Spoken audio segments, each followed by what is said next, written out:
Oke, saya ulang ya. Di sini ada porositas dan permeabilitas ya, di mana porositas ini kemampuan batuan menyimpan air, permeabilitas ini adalah kemampuan batuan untuk mengalirkan air ya. Lalu selanjutnya ada kekompakan batuan, lalu ada fragmen atau clash ya, dan yang terakhir ada semen, massa, dan dasar. Itu ya untuk tekstur dari batuan sedimen ya. Nah, ini untuk besaran butir atau grain size ya. Didefinisikan sebagai ukuran atau diameter dari fragmen batuan ya.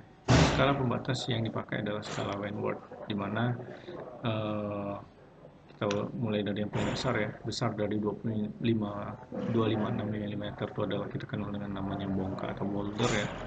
Lalu di bawahnya ada 64 sampai 26 itu adalah cobble atau berangkal, 4 sampai dengan 64 itu adalah pebble atau gerakal, 2 sampai dengan 4 mm kita kenal granule ya atau kerikil, lalu 1/16 sampai dengan 2 mm kita kenal dengan pasir ya, lalu 1/256 sampai 1/16 kita kenal dengan lanau atau silt, kecil dari 1/256 baru kita kenal dengan lempung ya. Jadi yang paling halus adalah lempung, sedangkan yang paling besar atau kasar adalah bongkah ya, dengan ukuran fragmennya sebesar 25,6 cm seperti itu ya.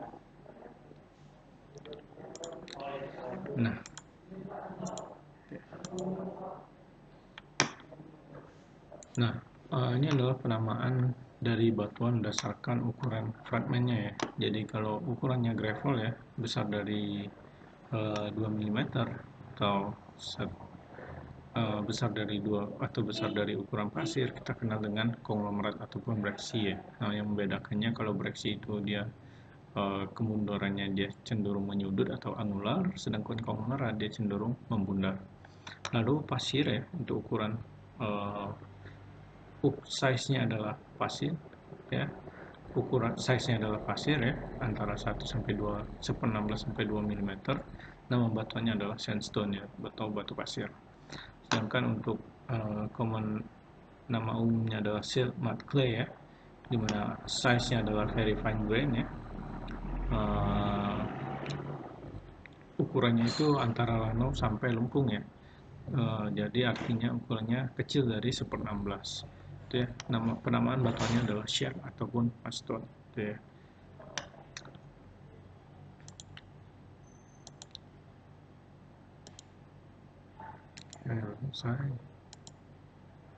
Nah ini ya. Jadi kalau gravel dia cenderung endapannya berupa gravel ya, fragmennya. Lalu apabila dia terendapkan menjadi batuan sedimen, kita namakan dia sebagai konglomerat. Itu ya. Kalau dia fragmennya membundar, tapi kalau menyudut dia sebut breksi ya. Kalau ukuran partikelnya adalah pasir, ya, dia akan membentuk nama batunya batu pasir ya. Kalau silt, dia akan membentuk nama batunya batu lanau. Kalau clay itu dia akan membentuk nama batunya adalah lempung ataupun shell ya. Nah, perbedaannya mungkin shell ini adalah lempung yang telah mengalami ini ya, deformasi mungkin ya, sehingga dia cenderung rapuh seperti itu. Lalu yang kedua adalah sorting atau pemilahan. Tingkat dari sorting atau pemilahan adalah tingkat keseragaman ukuran besar butir ya. Nah, di sini dapat kita lihat dia membagi menjadi 5 ya untuk pemilahan. Yang pertama itu adalah very poor sorted ya, sangat terpilah sangat buruk. Gambarnya seperti ini, jadi ada fragmen yang sangat besar, ada juga fragmen yang halus. Lalu ada poorly sorted ya, gambarnya seperti ini ya, cuman perbedaannya mungkin fragmen yang besar ini sudah tidak ada lagi ya, jadi perbedaannya tidak terlalu mencolok. Lalu moderately sorted ya, jadi terpilah sedang ya. Lalu ini terpilah baik, jadi relatif seragam. Very well sorted ya, terpilah sangat baik. Umumnya sortasi atau pemilahan ini sangat tergantung dari jarak dari ini ya, sumbernya ya. Jadi kalau dia masih sangat dekat dengan sumber, umumnya materialnya bakalan ini ya, pemilahannya sangat very poor sorted ya, sangat jelek ya. Jadi material dari berbagai ukuran ada di situ. Sedangkan apabila sudah sangat jauh dari sumbernya, contohnya itu ada di pantai mungkin ya, dia akan membentuk material atau pemilahan yang seragam ya, seperti itu, atau very well sorted. Next, hubungan sortasi derajat kebenaran dengan jarak transportasi. Ini tadi ya sudah saya jelaskan ya. Nah ini juga gambaran dari pemilahan ya ataupun sortasi ya. Di sini yang gambar sebelah kiri ini cenderung ukurannya relatif seragam ya, sedangkan di sebelah kanan ukurannya cenderung relatif tidak seragam seperti itu ya. Jadi ada partikel yang besar, ada partikel yang kecil, ada yang sedang seperti itu.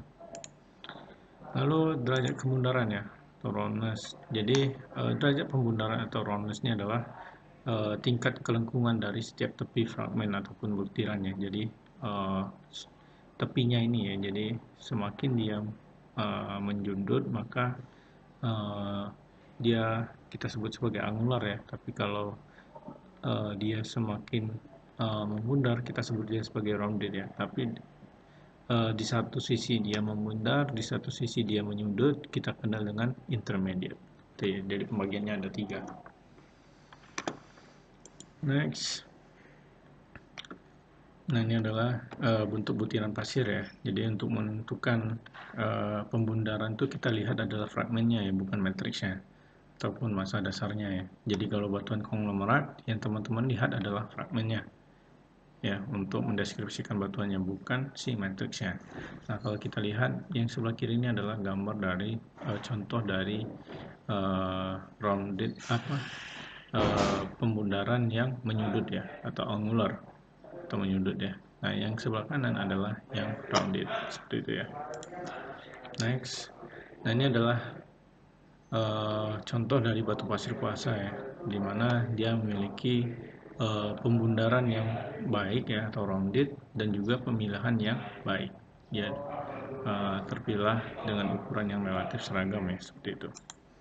Lalu kemas ya, kemas adalah sifat hubungan antar butir ya, kesatuannya di dalam satu massa dasar atau di antara semennya. Jadi kemas itu ada 2, kemas terbuka dan juga kemas tertutup. Kemas terbuka apabila butirannya tidak saling bersentuhan, tuh ya. Jadi antara butiran ini dia terdapat massa dasarnya ya, berupa matriks ya biasanya, tuh ya. Jadi kalau dia batuannya berupa ukurannya breksi atau konglomerat, massa dasarnya bisa pasir, lempung, dan lanau. Tapi kalau dia fragmennya ukurannya pasir, maka matriksnya adalah lempung ataupun lanau. Cuma 2 itu ya. Nah ini adalah contoh dari kemas yang terbuka. Jadi di antara fragmen ini tidak saling bersinggungan. Antara fragmen ini, fragmen ini dan fragmen ini dia tidak saling bersinggungan. Jadi ada massa dasar yang mengisinya. Sedangkan yang gambar yang di bawah ini itu contoh dari kemas yang tertutup ya. Jadi di butiran dari fragmennya ini saling bersinggungan ya. Jadi kita sebut dia sebagai kemas yang tertutup gitu ya. Jadi tidak selalu kemas yang terbuka ini dia porositasnya bagus, itu enggak selalu ya. Jadi dalam menentukan kemas itu bukan kita lihat, kita teteskan air, oh dia menyerap airnya adalah kemas yang terbuka, bukan seperti itu ya. Tapi kemas yang terbuka itu adalah kita lihat dari fragmennya ya. Jadi kalau fragmennya saling bersentuhan artinya kemasnya tertutup. Tapi kalau fragmennya tidak saling bersentuhan, kemasnya adalah terbuka. Ya, kemas terbuka ini bisa juga porositasnya jelek ya, karena kalau dia terbuka kan otomatis massa dasar atau kandungan lempung dan lanaunya kan semakin besar. Nah, bisa menyebabkan porositas permeabilitas menjadi kecil ya. Tuh, walaupun dia kemasnya terbuka. Seperti itu ya penjelasannya. Next. Oke, maaf. Ini sudah menit ke-9, mungkin udah waktu habis. Saya next ke video selanjutnya aja ya.